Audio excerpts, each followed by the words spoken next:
लेकिन बुल्ले साहब को तो समझ में आ गया कि नूर चला गया।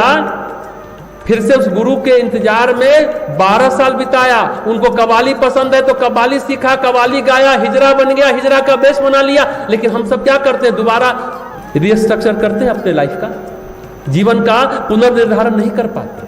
अहंकार भी आ जाता है ना, अहंकार फिर से झुकने नहीं देता, नम्र बनने नहीं देता। उस ट्रैक पर निकलते चले जाते हैं, भटकते चले जाते हैं। जब लौटना संभव नहीं होता तब पछतावा होती है कि हमने क्या कर दिया। जिस व्यक्ति ने हमें मदद किया, हमारी जिंदगी को संवारा, हमने क्या कर डाला। बहुत कठिन स्थिति होती है। लेकिन बुल्ले साहब को तो अकल थी, विवेक आ गया।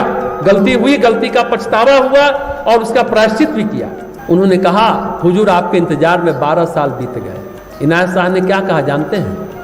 कम समय लगा, कर्म काट कर तब की ओर जब मुरे हो, ये अच्छी बात है, सच है। कर्म काट कर तब की ओर जब मुरा जा सके तभी अच्छा है।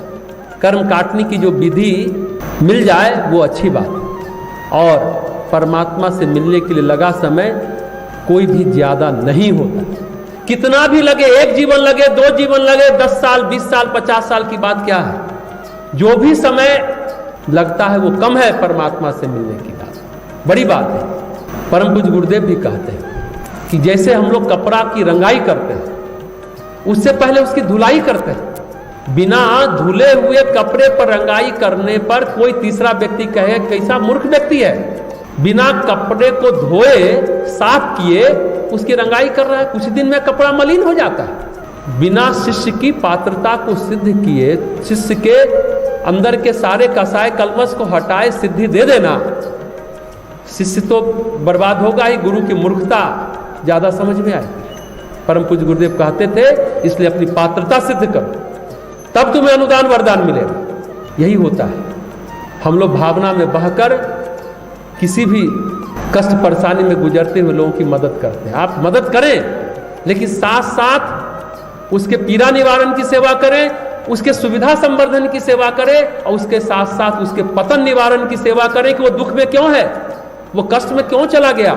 हाँ, जिस समय पीड़ा में, उस समय उसको ज्ञान मत पिलाइए कि अरे तुम इसके कारण दुख हुआ, तुम्हारा ये पाप था, उस समय मत बताइए। पहले पीड़ा का निवारण करिए, उसको कुछ सुविधा दीजिए। लेकिन साथ साथ आपका ये धर्म भी है, अगर आप सेवा कार्य में हैं तो आप उसको बोध कराइए, जीवन की समझ कीजिए। असली सेवा वही है, पतन निवारण की सेवा, कि पतन के गर्त में मनुष्य का चिंतन कहाँ क्यों चला गया, मनुष्य का जीवन क्यों चला गया, मनुष्य की सोच, मनुष्य का विचार क्यों चला गया। असली सेवा यह है, पतन निवारण की सेवा। गौतम की पत्नी श्रापवश पाषाण हो गई थी, शरीर पत्थर का हो गया, मूर्ति बन गई, लेकिन कहीं ना कहीं उसका दिल, उसकी आत्मा धड़कती थी।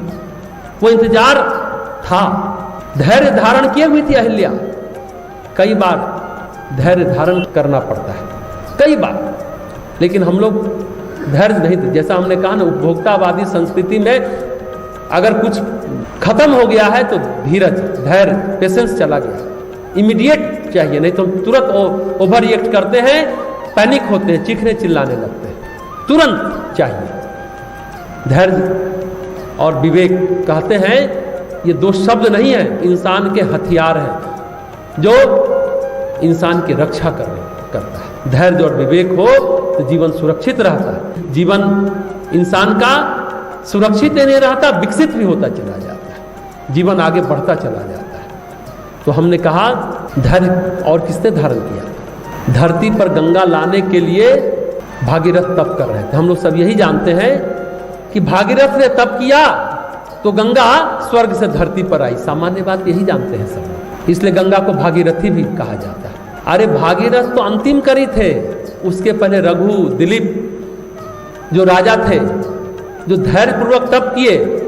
मतलब आप राजा सगर के 60,000 पुत्र को श्राप मिला था ना, गंगा धरती पर आई तो वो श्राप से मुक्त हुए, जैसे अहिल्या मुक्त हुए राम लक्ष्मण जी के आने पर। उसी तरह धरती पर लाने के लिए जो उस कुल ने तब किया, उस कुल के राजा जानते हैं, जैसे ही पुत्र विवाह होता था उसको गद्दी देते थे, सिंहासन देते थे और चले जाते थे गंगा अवतरण के लिए, तपस्या करने के लिए वन में चले जाते थे, राज को त्याग देते थे। कितनी पीढ़ी उसमें लग गई, कितना तप इकट्ठा हुआ, तब भगीरथ अंतिम कड़ी थे, तब धरती पर आने के लिए तैयार भी गंगा मां।